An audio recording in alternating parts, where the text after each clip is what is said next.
everyone, and welcome to this new quarantine-inspired show called Hangin with Herb. It's a time where we'll hang out, have candid conversations with some of my valued friends. So today, I'd like to welcome a good friend who was an All-American at Santa Monica High School, was an academic All-American at USC, and a former member of the New York Giants football team. Get on your feet for number 98, Davis. How you doing, brother? Hey, it's good to be hanging with you today, Herb. Hey, man, I'm glad to be hanging with you. We're going to have a few segments here today. We're going to start with the segment about us. So just think about when we met. I met you, I think, when I was going to Covenant Church, and I was a coach at American Heritage Academy. That's right, yeah. Talk a little bit about that time. So it was a great time because, my children were young, and they were going to American Heritage. But I just remember just the energy you had, the connection with the kids, not just the connection with the kids, the expertise in coaching kids who can't even dribble, and just able to get those kids like on the court, motivated, get them ready. And then also just the high school guys. We had some really phenomenal teams during that time. Yeah. And then, the church was flourishing, people's lives were being touched. It was just a real exciting time when we look back. It's amazing how time flies. Both my sons are in graduate school now. Back then they were only 5, 6 years old, 7 years old, something like that. It was early. So, yeah. I can remember one of your sons when we were both coaching junior high football. And I was also doubled as a bus driver as well. So we had a home game, and we didn't have a home field. We played in the park, and so we loaded up the team, and we got on over to the park, and everybody unloaded off. The guys had all the equipment they loaded off. Your son kind of call you to the side. What did he tell you? That I forgot my helmet. I think he forgot. I was like, Herb, we played football. Like how you forget your helmet, boy? It was funny just for the audience. My son, my wife was an All-American sprinter as well. So genetically, he just has some gifts. But blessed, yeah. His mind was not on football. For those who don't know, my son's a theater major, phenomenal director, getting his graduate at Brown University now. So he was just on the team because his friends were on the team. He wasn't thinking about football, and he wasn't thinking about his helmet that day either. Oh, but I mean, he was one of the best players we had defensively and offensively. They run the ball and couldn't tackle him, and it was just it was a fun time back then. I also definitely have good memories of, you remember you were part of the youth team, the youth program youth ministry, with Pastor Gordon Banks. And my sons had vivid memories of going to youth camp back in, I would go to Florida. He told me about some of the stories that happened down there that just had me cracking up. But so I would have been considered the youth pastor bouncer. I was strong arm those young dudes, keep them in order. A couple of them around the neck while Gordon prayed for them. That's funny. Youth pastor bouncer. Yes. That's funny. Some good days. Now, I want you to tell the audience about our story when we traveled to Jerusalem. I mean, we had some great times. Wow, Herb. I know, man. I mean, you're bringing up some real good memories. Yeah, so we took a whole, well, let's kind of set the stage. Okay. So the church was taking a trip to Jerusalem. Yes. So that the senior pastor, and the church is very large, obviously a lot of people going on this trip. But at the same time, they decided they wanted to allow, was it the high school seniors? No, it was a high school group, High but they school were group. Okay, mostly seniors. mostly seniors, but a high school group. And so concurrent with the adults, but we weren't on the same buses in. We didn't, I don't know if we stayed in the same hotel. They were on a different Went track. two Is that, different yeah. ways and met. Yeah. So certain we had some of the adults, which would be Herb and I, and some others who were chaperones. That being said, for those who've been to Jerusalem, there's one part of Jerusalem, just like you can imagine the Middle East and the bazaar, the square where they sell marketplace. everything. Yeah. So one of the little girls, teenage girls, came and said one of the guys had touched her or something like that. And so I think I said to Herb, I said, "Hey man, we can't let that happen."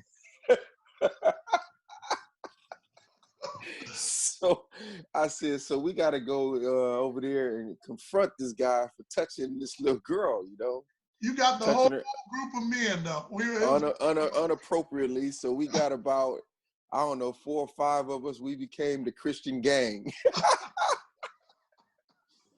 And I had just bought me a little Middle Eastern hat. It looked more like a Muslim skull cap, kind of Muslim looking cap. And so I put that cap on and had a t-shirt, and I think my name was Akbag something, I don't know. And we just went over there, and I put on this act that but they didn't know it was an act. Herb didn't know it was an act. I didn't know it was an act either. Fooled me. I just acted like I was furious, like I was getting ready to fight and go off. And Herb was like, "Calm down, man.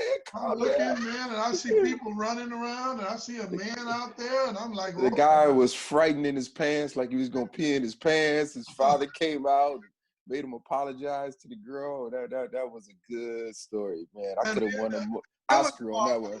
Once we walked off, we were walking back, and you walked and looked over at me and said, "How did I do? How did I do?" And smiled. I was like, "What? That was an act? I didn't know." Oh, that's a good one. Yeah, we had a good time over in Jerusalem. It was a great trip, it's a great memory for me, even to this day. And then another one of our exploits are we traveled a couple of times to Cabo with our families and the wives. Had a wonderful time. It's a beautiful place. So that's probably one of my best places to travel to. Yeah, definitely enjoy it. Yeah, it's awesome. Good. So let's talk a little bit about you. Tell me a little bit about you. Let's start from, why don't you start from your birth city, and kind of bring us on up through high school and college, and tell them about your family and that whole thing. All right. So I'm born and raised in Los Angeles, California, mostly in the Crenshaw area, or what they would consider back then kind of the South Central LA area, which is, as everyone knows, a very rough part of Los Angeles. My father is from Memphis. My mother was from Mississippi. Their families both moved to California, and they met in high school. My father was a good guy. That's what the stories I hear. The reason I don't know personally is basically what happened is my father kind of got caught up in trying to make some fast money, got caught up in the drug game and transporting. And this is back in the 60s. And my father ended up either the birth certificate, the death certificate says suicide by arsenic poisoning. But some of my father's friends say that he was in some other people's territory and they got him. So all that to say is my father was dead when I was 4 years old, which left my mother in a very, very hard place. Very, very tough place. No money, no hope. My mother just began to, she began to get high. She began to get drunk. She began to have just relationships with kind of guys that were abusive. So I grew up in some situations that made it just very difficult for me. We moved and moved and moved all over the city. So by the time I was 15 years old, I was in my 19th different school. And just a lot of gang activity in my family, a lot of drug selling in my extended family, all the things you could imagine that the movies kind of portray, which are real. But I had a hunger and a desire to play football. I wanted to play. I played Park League as a kid. And so I'm sharing this because there was a transition that happened with me in high school. So one night I was in our raggedy apartments in this raggedy area that we lived in. And I just began to cry. I was in my room looking out the window, and the crack cocaine epidemic was going crazy. So there was about 30, 40 people outside, up and down the street selling drugs, what you need all day. And I thought, man, why was I born in this family? Why do I have to live here? Why do I have to go to school here? I had to go to Los Angeles High School, terrible program, terrible facilities, terrible everything. So I got up in the morning and I said, forget this. You know, I'm not staying here. I'm not going to school there. So I was about 15. I got up and I got dressed early in the morning, and I walked about 20 minutes to the bus stop, got on the bus, and in Los Angeles, I started riding west. And when you ride west, it gets wealthier and wealthier. You know, you go from Bel Airs to Beverly Hills, and you finally end up at the beach. So I rode the bus, the blue bus, all the way, and the first stop was Beverly Hills, 9021. I got off the bus. Looked around for a little bit, found me a nice mansion, wrote down the address on a piece of paper, and then I walked about 10 minutes up to Beverly Hills High School, walked into the high school, and said, I need to enroll in school. I live in this mansion right here. But I looked like I was from Crenshaw area. So as you could imagine, they didn't let me in school. They said I needed proof that I lived there. I said, but I live there, you know, and so because the Beverly Hills had a good program, great facilities, everything. Yes. But I didn't get discouraged. I just kept walking. I mean, I just walked right back to the bus stop, got on the bus, and kept riding west. I went to some other schools trying to enroll like that. By the end of the day, I ended up the last stop on the bus, which is 1 block from the beach. And there's a high school right there by the beach called Santa Monica High School. They have great program, great teams. A lot of guys got scholarships to USC, UCLA, Oregon. And before I went to enroll in that school, I remembered I had a buddy who played Little League football with me. There was one little black section of town in Santa Monica. As you know, it's a wealthy area now. Yes. But that one little black section my buddy lived in, and I went and asked his mother if I could use electricity bill. She gave me an electricity bill. I went down to school, enrolled, and said she was my auntie. And from that day on, it kind of changed my life. You know, I had to get up really, really early in the morning to get there, catch the city bus. Sometimes I'd ride my bike, you know, for an hour, just drenched, you know, just getting there. And I was hungry, and really changed my life. And so I wasn't hanging out in the streets as much. You know, I had a lot of buddies. We were just caught up robbing, stealing, doing all of those things because the coach had some strict rules. And it led to opportunity for me to get a scholarship to go to USC. And at USC, I came in very, very low academically, ended up graduating the highest overall grade point average, academic All-American. So they made a special documentary on me. I was one of the cases to prove that the SAT test was a biased exam in terms of proving that it didn't measure a kid's ability to learn. It just measured what he had been exposed to that point. And then from USC, I got a chance. I didn't play, obviously, very much, but got a chance to sign with the New York Giants, and just led to some great opportunities. So I'm thankful to God for all the doors that He's opened and transforming my life. And there's some spiritual things that happen in there, too, that we can get into later. So. All right. Well, hey, talk a little bit about your family, your wife. And you mentioned a little bit about it, but go into it a little more. Yes. Yeah. So my wife actually went to Santa Monica as well. And if you can imagine the exact opposite story of mine, that would be her story. Wow. So her father was a black businessman in New York, started several businesses. And he said by the time he was 30, he would never work for anyone else. So he had moved to California. He had a very successful business. My wife grew up in Malibu, California, which is right on the beach. one of the wealthiest zip codes in America. Beautiful house on the hill, windows, and the house overlooks the ocean, the hills. I'd never seen Black people that lived like that before. And so we met in high school, and then we didn't really date seriously. I just liked her, you know. You in high school trying to like her, get it. And then she ended up going to UCLA. And then while she was at UCLA, we became even closer and tighter, started dating, and eventually got married after college, and ended up moving here to Texas a little later after that. What was her? What? Tell us a little bit about what she did at UCLA. So my wife Sarah was a sprinter at UCLA. Well, let me back up. In high school, she was really one of the fastest girls in the state of California. There was one girl, her name was Gail Devers, who was the fastest, who ran at UCLA as well. Ran in 5 Olympic Games, and just incredible athletes. So my wife was among that group at UCLA. I think their 4x1 relay record at UCLA has not been broken to this date. It's a Pac-10 record or Pac-12 record. And then on her team are some of the greatest sprinters in American track and field history. She ran with some of the Olympic greats like Flojo, who, as you know, holds a world record in 100, 200 meters. Right. She ran with Jackie Joyner Kersey, who holds the world record in the heptathlon. And she ran with just some phenomenal young ladies. And so she was an athlete like that. Awesome. And your kids, again, you had some phenomenal sons.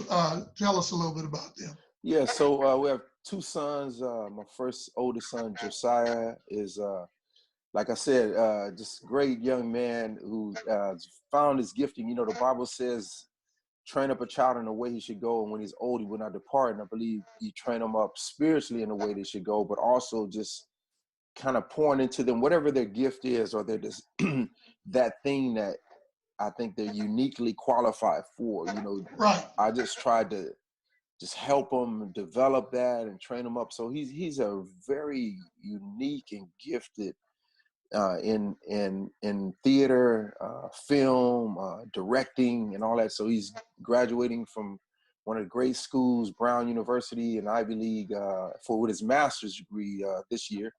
And then my youngest son, Daniel, is also very gifted artistically. He's, and Herb will notice, he's just a very, very gifted artist. And from the time he was 6 years old, 3 years old, 2 years old, he was always scribbling little pictures and everything. We used to say, hold on a second here. You know, do not give him any homework. We had to tell a kindergarten teacher, do not give him any homework where he has to draw any pictures. Because the other kids would draw a little stick figure in 5 minutes and then they finish the homework. This boy would be 5 years old at the table for 3 hours, crying because he couldn't get the details on his elephant correct, you know? Wow. It was amazing, man. Yeah. All that to say is I'm sharing how my son ended up going to USC, which is where I went, and my other one went to UCLA. But then after USC, at USC, he was a film and theater, USC School of Film and Cinema, which is, and they have one of the top animation schools in the world. So for those who don't know, Steven Spielberg is an alumni, George Lucas, the Star Wars guy, alumni. So they've created one of the most phenomenal places to develop young talent like that. So Daniel was one of the few people that got a chance to go there. And now he's in graduate school pursuing further things with his art and animation and everything like that. And LSU. So, yeah, he's at LSU now. Yeah. Beautiful. Yeah. That is awesome. And also, I know on your wife's side, there is a lot of theater. Yeah. So my wife's father, back up. My wife's brother has been the star, I guess, for the last 7 seasons. Has been a top show, especially among African Americans. Actually, on the ratings, it's still the top cable show since it started. There's a Tyler Perry produced show called The Have and the Have Nots. and her brother is one of the stars on that. He's the black lawyer. I forget his name on the show, but yeah, he's been acting for about 30 years. Great guy.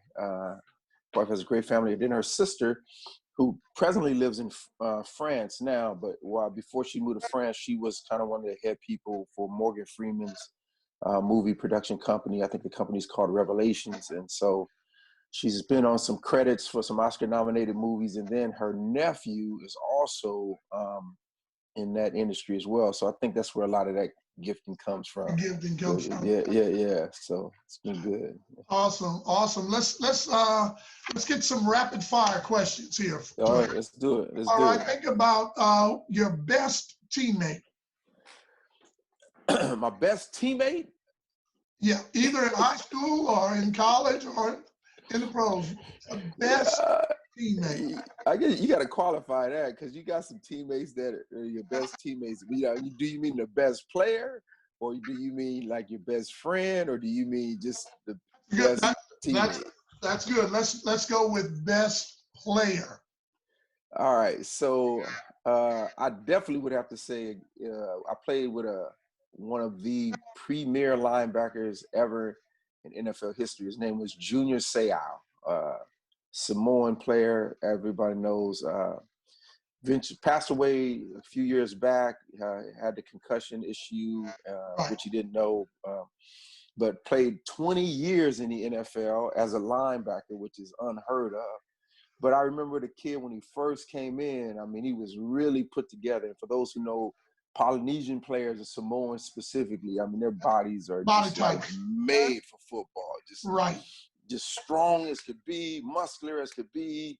But the thing about him that made him so phenomenal was he was one of the fastest players I'd ever seen at that size. And so when we would run drills and everything, he would keep up. He'd obviously fly past all the linebackers, but he'd keep up with the wide receivers. He would be in the wide receiver group. Wow. You know, you got this dude that's 250 pounds in the wide receiver group. I mean, he was that kind of player, just the intensity and all that. So I would definitely say he's one of the best in terms of a player. Played with some other great ones too. Rodney Peete, great QB, played 16 years in the NFL. Some great ones at USC. Then I had some funny teammates as well. So, you had the ones that you get on the bus, and you got to make sure you don't get on the bus with them on game day. You got to get on them the day before the game. They're gonna break you. They're gonna have you laughing. We had one, he would just get on the bus, sit right behind the bus driver and get the microphone and just start.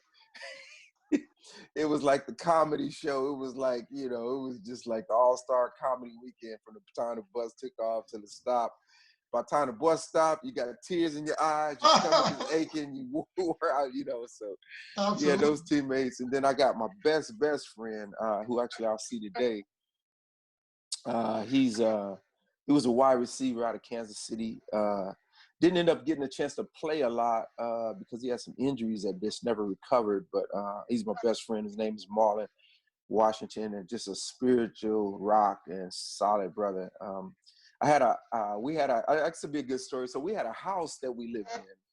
Okay. And USC is very different, maybe than some of the other top ranked football schools. So most of those schools will have either college apartments or dormitories that all the players live in. Okay. But USC was different, which was good because it let you gain some maturity. Basically, what they would do is your freshman year, you lived on campus or you lived in a dorm. After that, they let players live wherever you wanted to live. You can, move wherever you wanted, live wherever you wanted, do whatever you wanted. So you had guys, living all over the place. And then you got a little stipend check, kind of live off of. Right. So, but the money wasn't enough. It wasn't commensurate to the cost of living in LA. So you had to kind of room up with people. So we had about 4 of us, and we were trying to find a very inexpensive place to live near campus. So we found out that they were renting rooms at the Alpha Phi Alpha House. And as you know, Alpha Phi Alpha is one of the great Black fraternities. Martin Luther King is an Alpha Phi Alpha, all that. So we move in because they have a big frat house, but they don't have enough Alpha brothers living in it. So they're renting a couple of rooms. So we got a chance to live in the Alpha house, even though we weren't Alphas. but we were fired up believers, just passionate for the things of God. I mean, we get up every other morning, we pray, boy, we pray the walls down. I mean, we all on the floor, praying in despair. I mean, God is moving. So sometimes we would come home on the weekend after a game or a away trip, and it's Saturday night, and the Alphas got the party bumping. I mean, it's packed. The packed with, you know, all the black students on campus and the party's booming. And my brothers and I, we'd look at each other and say, man, we get ready to shut this party down. So we would just start off preaching and witnessing to everybody in the party. With a half hour, people just start leaving. We just be preaching the word. Hey, Yeah, I think that conviction started hitting folks, and they just head on out. they hit the door, huh? Hey, we just shut the party down. It was funny to see. Oh. I mean, it was legitimately, we would shut the party down. Hey, you know what happened, man? You know, you start preaching to the girls, they get convicted, they leave. The brothers, they don't want to talk about that. I'm not here for that. Hey, let me ask you this. Tell me, if you had to have a Mount Rushmore, that's 4 people, 4 heads on it, of the greatest people that have lived. Mount Rushmore. A Mount Rushmore of the greatest people that have lived, or greatest people that I know that have lived? Let's say the greatest people that you know that have lived. Oh, okay. Yeah. Because I got some people on that list who I mean, you know, I aspire to be a world changer. And so there are people that I don't know that I really, you know, just admire some of the work they've done, you know, whether you're looking at, you know, Nelson Mandela, just in terms of, you know, a movement.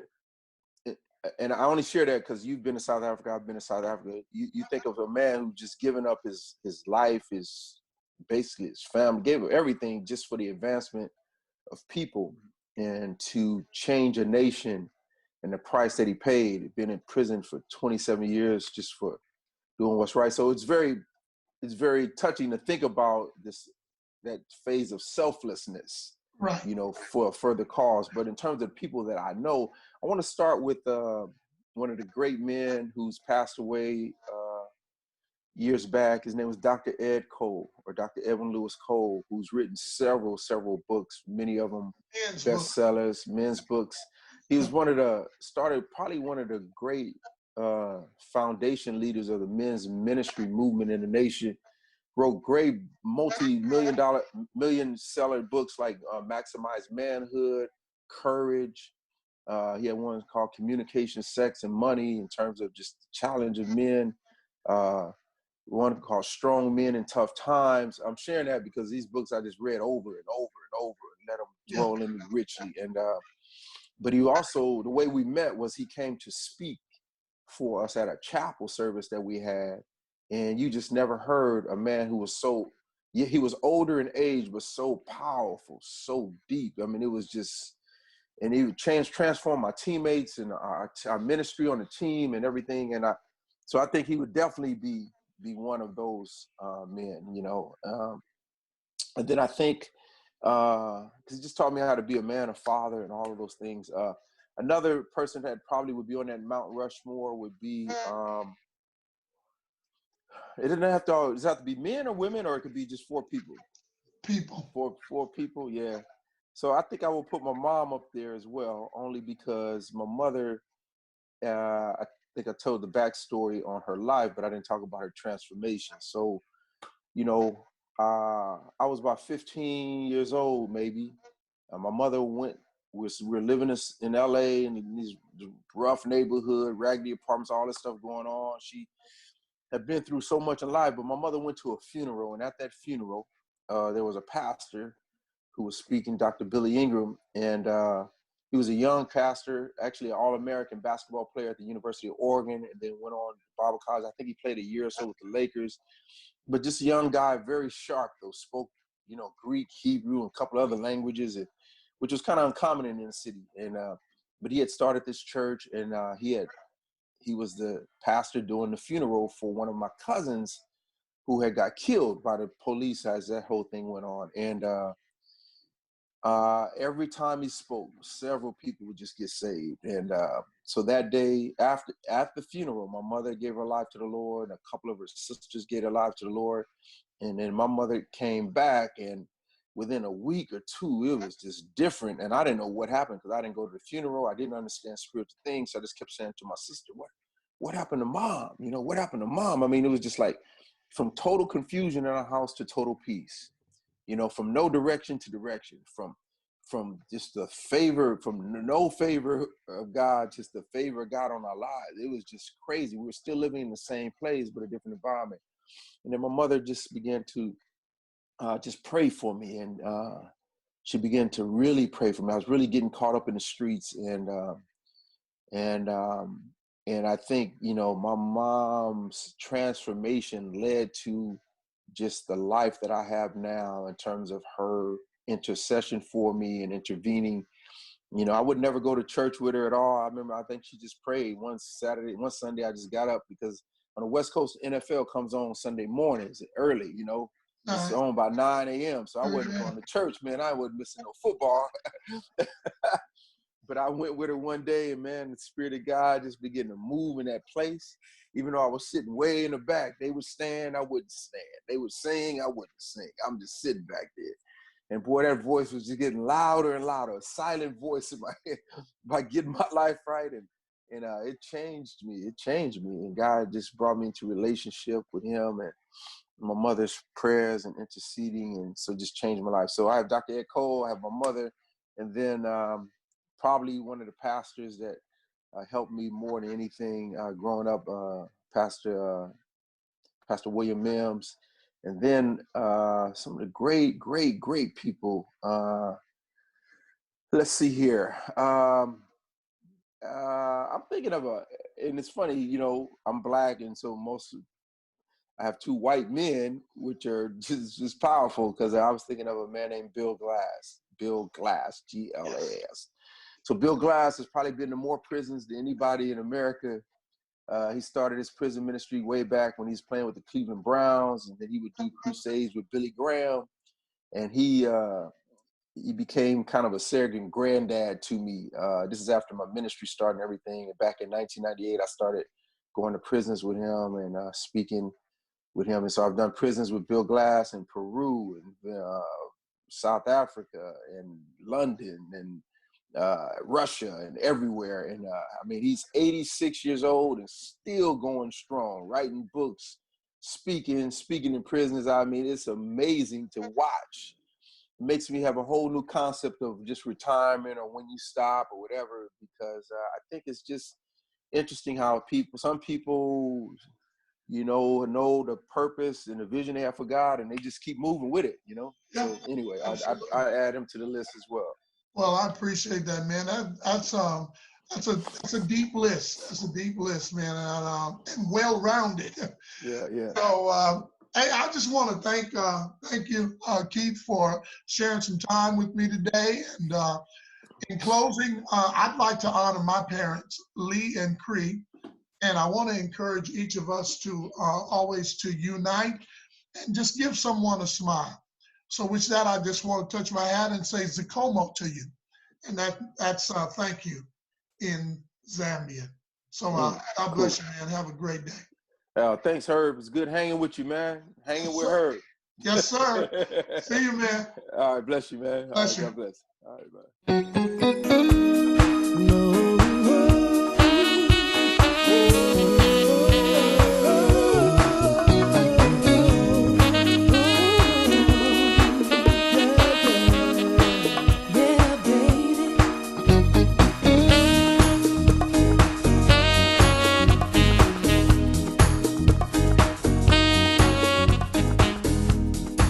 Hanging with her.